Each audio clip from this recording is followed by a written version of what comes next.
So thank you very much for having me today. Just to make it clear, we are different kind of people that file a criminal complaint against Mrs. von der Leyen. Now it's also against Mr. Bulla, Pfizer, and BioNTech. We are 1,000 plaintiffs, including member states, NGOs, political parties coming from different member states. We have captains, crews. We also have parents having lost their children. So it makes this judicial case, criminal case, very unique in the history of Belgium, and I think even in the EU, because the amount is very big. It's about 35 billion euro of public money spent by Mrs. von der Leyen for almost nothing.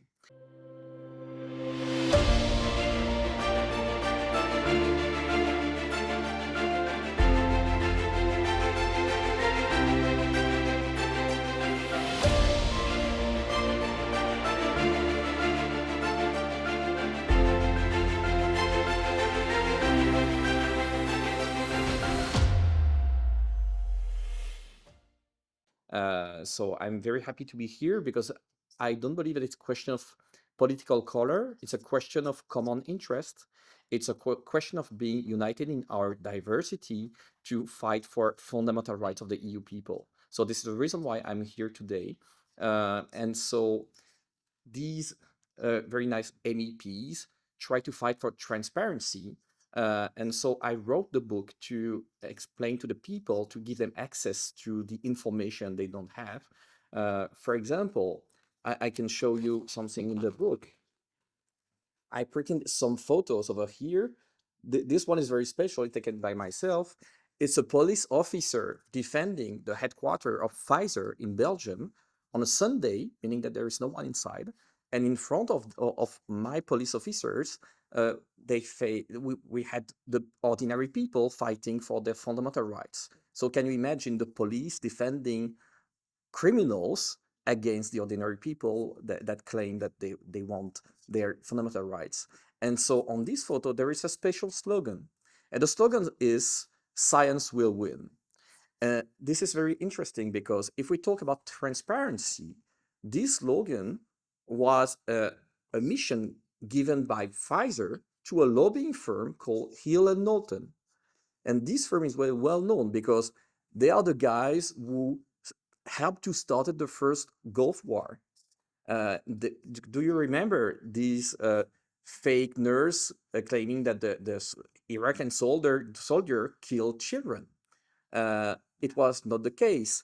She was the daughter of the ambassador of Kuwait in Washington, and she was trained to lie by Hill & Knowlton. And so I'm going to show you something very interesting.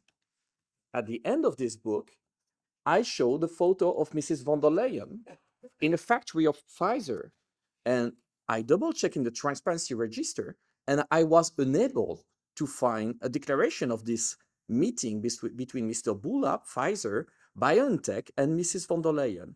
And behind Mrs. von der Leyen, the slogan is Hill & Knowlton, meaning that she took part in a lobbying campaign not declared in the transparency register. And she did it to defend the commercial interest of Pfizer, not the public interest. It was not for the good of the people of the EU. So this is something shocking. The role of Mrs. von der Leyen is supposed to defend and apply the EU treaties, and she did the opposite. So this is something very unbelievable. And in our judicial case, something very special happened. We had the interference of the EPPO. So this is the European Public Prosecutor Office, a structure imagined by the Commission to take over our right to the justice. So they claim that they are the jurisdiction in charge of the case of Mrs. von der Leyen, but they are not independent from the European Commission because their IT infrastructure is given by the Commission. Their budget is given by the Commission. So the Ursula von der Leyen even have the power to ask the chief prosecutor to quit the job. So there is no independence. And they try to interfere in the Belgian investigation at the time we had sufficient evidences to prove that the crime were committed.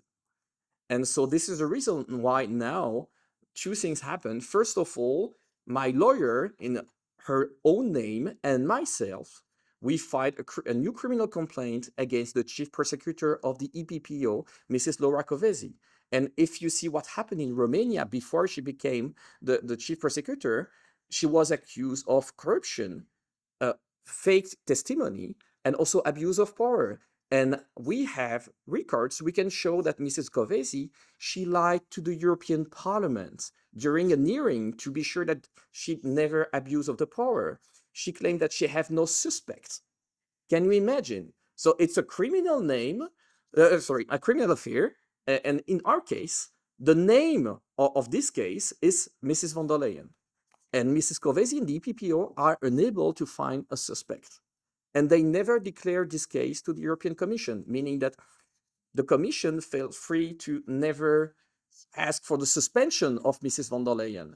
And also, she was not supposed to be able to be candidate for a new mandate because she was prosecuted and also accused by two member states. How is that possible that the president of the European Commission can face a criminal accusation from member states and in the same time being candidate for the presidency? So it go against the treaty. It destroyed the rule of law. And so in our case, because now we have enough evidences, what we did is, because it's obvious Mrs. von der Leyen tried to interfere in the business of the justice, now we are asking the justice to basically stop the investigation because we have enough evidences and to refer Mrs. von der Leyen to the criminal court in Belgium, meaning that we want a judgment, a ruling from the judge now, because it's enough. We don't need to additional evidences to prove that she committed the crimes. So this is basically the state of affair we are in today.